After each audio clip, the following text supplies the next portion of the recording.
जय माता दी। नमस्कार दोस्तों, गुप्त नवरात्रि का आज छठा दिन करे माँ त्रिपुर भैरवी की पूजा। गुप्त नवरात्रि का छठा दिन माँ त्रिपुर भैरवी को समर्पित है। देवी त्रिपुर भैरवी को बंदी छोड़ माता भी कहा गया है। पौराणिक मान्यताओं के अनुसार गुप्त नवरात्रि में त्रिपुर भैरवी की पूजा करने से सभी प्रकार के कानूनी मामलों और कारावास आदि से मुक्ति मिलती है। गुप्त नवरात्रि का छठा दिन है। आज माँ त्रिपुर भैरवी की पूजा की जाती है। यह माता अहंकार का नाश करने वाली मानी जाती हैं।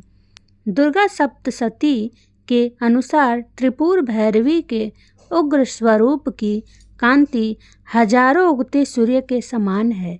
धार्मिक कथाओं में इस बात का वर्णन है कि माता त्रिपुर भैरवी की उत्पत्ति महाकाली के छाया विग्रह से ही हुई है।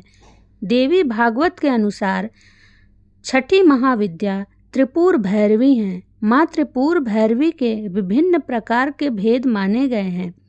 सिद्ध भैरवी, चैतन्य भैरवी, भुवनेश्वरी भैरवी, संप्रदाय भैरवी, कमलेश्वरी भैरवी, कालेश्वर भैरवी, नित्या भैरवी, रुद्र भैरवी, भद्र भैरवी आदि रूप में माने जाते हैं। त्रिपुर भैरवी की पूजा विधि। माँ त्रिपुर भैरवी की साधना एकांत में की जाती है। इसके लिए व्यक्ति को स्नान कर लाल रंग के वस्त्र पहन के बाद पूर्व दिशा की तरफ मुख करके लाल रंग के आसन पर बैठकर पूजा करनी चाहिए।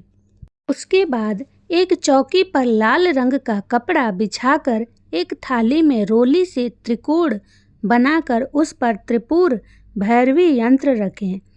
यंत्र के सामने घी का दीपक जलाकर त्रिपुर यंत्र की पूजा करें। उसके बाद त्रिपुर भैरवी मंत्र पढ़ते हुए लाल रंग के फूल अथवा लाल गुलाब अर्पित करें। गुलाब या चमेली का इत्र भी चढ़ाना आवश्यक है। साथ ही विधान के अनुसार मंत्र और संकल्प सीधे हाथ में जल लेकर करें। माँ त्रिपुर भैरवी के पूजन से मिलते हैं यह लाभ। मान्यताओं के अनुसार माँ त्रिपुर भैरवी की पूजा करने वालों को विभिन्न प्रकार के रोगों से मुक्ति मिलती है। करियर और कारोबार में वृद्धि होती है। ऐसा भी माना जाता है कि अगर कोई व्यक्ति सच्चे मन से माँ त्रिपुर भैरवी की आराधना करता है तो उसकी मनचाहे विवाह की इच्छा पूरी होती है और यही नहीं, समस्त पापों का भी नाश हो जाता है। एक पौराणिक कथा के अनुसार एक बार देवी काली ने अपना गोरा रंग वापस पाने की इच्छा व्यक्त की। इसके बाद वे अंतर्ध्यान हो गईं। भगवान शिव देवी को न पाकर चिंतित हो गए और देवर्षि नारद से उनके बारे में पूछा। नारद ने बताया कि देवी उत्तरी सुमेरु में प्रकट होंगी। भगवान शिव के आदेशानुसार नारद देवी को खोजने निकले। उत्तरी सुमेरु पहुंचने पर नारद ने देवी के सामने भगवान शिव से विवाह का प्रस्ताव रखा। इस प्रस्ताव से क्रोधित होकर देवी ने अपने शरीर से अपने पोड़शी रूप को प्रकट किया। इस प्रकार देवी त्रिपुर भैरवी महाकाली के छाया रूप से प्रकट हुई देवी कहा जाता है। कुछ ग्रंथों में उन्हें महाकाली का रौद्र रूप माना गया है। उनकी पूजा विशेष रूप से गुप्त नवरात्रि के दौरान की जाती है। त्रिपुर भैरवी को विनाश और परिवर्तन की देवी माना जाता है। उनके कई रूप हैं, जैसे चैतन्य, सिद्ध, भुवनेश्वरी आदि। नवरात्रि के छठे दिन माँ कात्यायनी का भी कथा पढ़ा जाता है। आइए सुनते हैं पौराणिक कथा। माँ दुर्गा की छठवीं शक्ति हैं माँ कात्यायनी। नवरात्रि में छठे दिन माँ कात्यायनी की पूजा की जाती है। इनकी उपासना और आराधना से भक्तों को बड़ी आसानी से अर्थ, धर्म, काम और मोक्ष चारों फलों की प्राप्ति होती है। उसके रोग, शोक, संताप और भय नष्ट हो जाते हैं। जन्मों के समस्त पाप भी नष्ट हो जाते हैं। इस देवी को नवरात्रि में छठे दिन पूजा जाता है।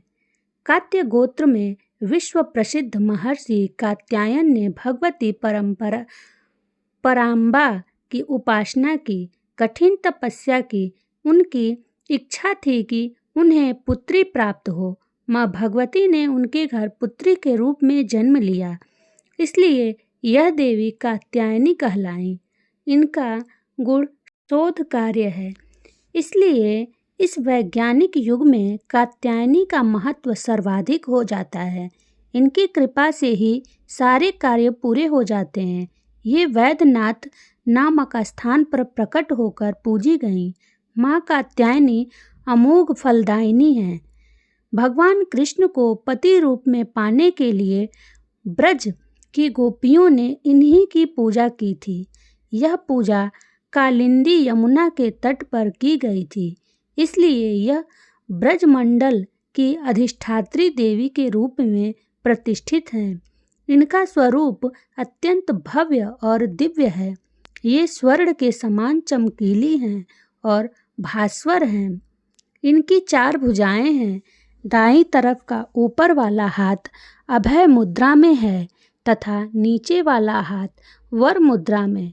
माँ के बाईं तरफ के ऊपर वाले हाथ में तलवार है व नीचे वाले हाथ में कमल का फूल सुशोभित है। इनका वाहन भी सिंह है। इनकी उपासना और आराधना से भक्तों को बड़ी आसानी से अर्थ, धर्म, काम और मोक्ष चारों फलों की प्राप्ति होती है। भक्तों के रोग, शोक, संताप और भय नष्ट हो जाते हैं।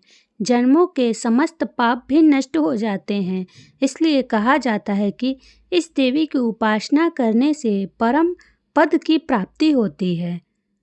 गुप्त नवरात्रि के छठे दिन माँ कात्यायनी स्तोत्र भी सुनना चाहिए। आइए सुनते हैं। हे कात्यायनी माता, आपको नमस्कार है। आप सोने के समान कांति वाली, वर देने वाली, अभय मुद्रा वाली, हाथ में कमल लिए हुए और मुकुट से सुशोभित हैं। आप हमेशा प्रसन्न रहने वाली शिव की पत्नी और कात्यायन ऋषि की पुत्री हैं। आपको नमस्कार है। आप सुंदर वस्त्रों से अलंकृत, नाना प्रकार के आभूषणों से सुसज्जित, सिंह पर सवार और हाथ में कमल लिए हुए हैं। आपको नमस्कार है। आप परम आनंदमयी देवी, पर ब्रह्मा, परमात्मा, परम शक्ति और परम भक्ति की हैं। आपको नमस्कार है। आप विश्व की रचना करने वाली, विश्व का भरण पोषण करने वाली, विश्व का हरण करने वाली और विश्व को प्रिय लगने वाली हैं। आपको नमस्कार है। विश्व की चिंता करने वाली और विश्व से परे हैं। आपको नमस्कार है। आइए इसका अर्थ समझते हैं। मैं उन कात्यायनी देवी की वंदना करती हूँ जो मनोवांछित फल देने वाली हैं, जिनके मस्तक पर चंद्रमा का आधा भाग सुशोभित है, जो सिंह पर सवार हैं, जिनकी 4 भुजाएं हैं, जो यशस्विनी हैं, जो स्वर्ण के समान वर्ण वाली हैं, जो आज्ञा चक्र में स्थित हैं, जो षष्ठी दुर्गा हैं, जिनके 3 नेत्र हैं, जो वरद और अभय मुद्रा धारण करती हैं, जो षटपद धारण करती हैं और जो कात्यायन ऋषि की पुत्री हैं। मैं उन देवी को भजती हूँ जो सुंदर वस्त्र पहने हुए हैं, प्रसन्न मुख वाली हैं, अनेक आभूषणों से अलंकृत हैं, पायल, हार, बाजूबंद, कंगन और रत्न जड़ित कुंडल पहने हुए हैं। मैं उन देवी को भजती हूँ जो प्रसन्न वंदना हैं, जिनके होठ और कपोल कोमल हैं, जिनके वक्ष स्थल उन्नत हैं, जो सुंदर हैं, लावण्यमयी हैं और जिनकी नाभि में 3 रेखाएं हैं। वह माता की जय हो। जय माता दी।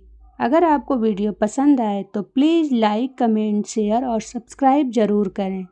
जय माता दी।